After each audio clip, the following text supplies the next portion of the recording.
नमस्कारम। पहलगाम कश्मीर में हुआ ये कायराना आतंकवादी हमला इस बात का संकेत है कि हमें निर्दोष लोगों की सुरक्षा और राष्ट्र की सामान्य सुरक्षा के लिए क्या करने की जरूरत है। आतंकवाद का उद्देश्य युद्ध नहीं है, बल्कि समाज को भय से पंगु बनाना है। उनका लक्ष्य लोगों के बीच दहशत फैलाना है, समाज को बांटना है, देश के आर्थिक विकास को पटरी से उतारना है, हर स्तर पर हिंसा और अराजकता पैदा करना है। दूसरे शब्दों में, देश को एक विफल राज्य में बदलना है। दुनिया में होने वाली सभी प्रकार की हिंसा में से धर्म से प्रेरित आतंकवाद सबसे खतरनाक है। आप ऐसे व्यक्ति से बात कर सकते हैं जो किसी अन्य चीज के लिए लड़ रहा है, लेकिन जब कोई ये मानता है कि वो अपने भगवान के लिए लड़ रहा है तो उससे तर्क नहीं किया जा सकता। जब लोग धन, संपत्ति, पैसे या किसी अन्य चीज के लिए लड़ रहे होते हैं तो उनसे समझौता करना संभव है, क्योंकि वो जीवन उन्मुख हैं। लेकिन जो लोग सोचते हैं कि वो अपने भगवान के लिए लड़ रहे हैं, वो केवल मरने पर उतारू होते हैं और हमें भी साथ ले जाना चाहते हैं।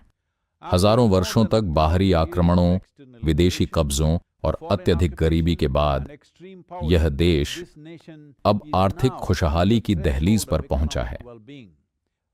ये अवसर और संभावना मुफ्त में नहीं मिली है, बल्कि इसके लिए बहुत दर्द, पीड़ा और बलिदान देना पड़ा है हमारी पिछली पीढ़ियों को।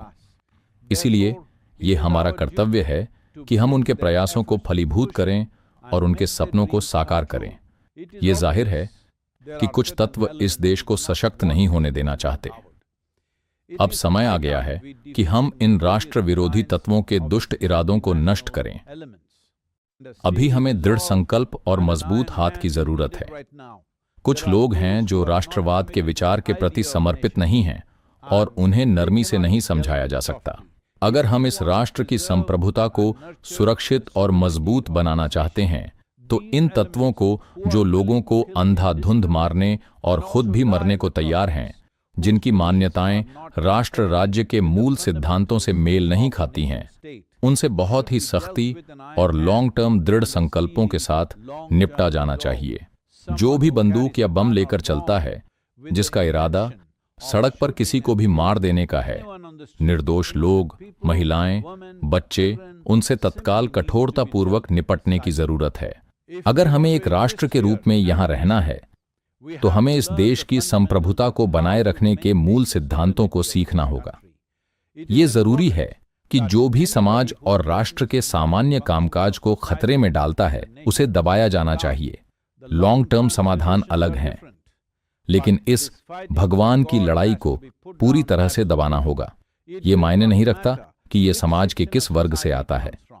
ये आतंकवादी हमेशा राजनीतिक मोहरे या किसी और के हाथों की कठपुतली नहीं होते। ऐसे तत्वों का साथ देने वाली ताकतें हमेशा रहती हैं। लेकिन जब कोई कहता है चलो अपने भगवान के लिए लड़ें और लोगों को मारें, चाहे आप सीधे इसमें भाग लें या न लें, जब तक आप ये मानते हैं कि आपका तरीका ही एकमात्र तरीका है, आप इसका हिस्सा हैं। हम अभी भी इस तथ्य का सामना करने को तैयार नहीं हैं कि देश के अंदर हमारे बीच ऐसे लोग हैं जिनकी ऐसी सोच और इरादे हैं। कहीं ना कहीं हम सोचते हैं कि सीमा पार की ताकतें ये सब कर रही हैं, लेकिन बाहर से मदद सिर्फ इसलिए आ रही है क्योंकि यहाँ के लोग भी ऐसी मंशा रखते हैं। इन सभी स्थितियों के लिए बड़े और लॉन्ग टर्म समाधान है। हमें राष्ट्र की एकता के साथ साथ विभिन्न सामाजिक, धार्मिक और जाति के लोगों के बीच के आपसी बंधन को मजबूत करना होगा। हमें शिक्षा, आर्थिक अवसरों, धन और कल्याण के वितरण में और अधिक समानता लानी होगी। हर एक स्तर पर सामाजिक आर्थिक विकास सभी लोगों तक पहुंचना चाहिए ताकि युवा आतंकवाद की दिशा में न जाएं। समय के साथ इन सभी बातों का ध्यान रखा जाना चाहिए, लेकिन तात्कालिक उद्देश्यों के लिए इन आतंकवादी गतिविधियों को मजबूती से दबाया जाना चाहिए। इस अराजकता का अंत होना चाहिए। बड़े समाधान के रूप में हमें देश और दुनिया में समावेशिता लाने की जरूरत है, व्यक्तिगत और सामाजिक संस्थाओं के स्तर पर। और समावेशिता केवल आध्यात्मिक प्रक्रिया की मूल प्रकृति नहीं है, बल्कि स्वयं जीवन का भी वही आधार और लक्ष्य है। ऐसे समय में हर नागरिक को यह एहसास होना चाहिए कि राष्ट्र के भीतर तुम बनाम मैं नहीं हो सकता।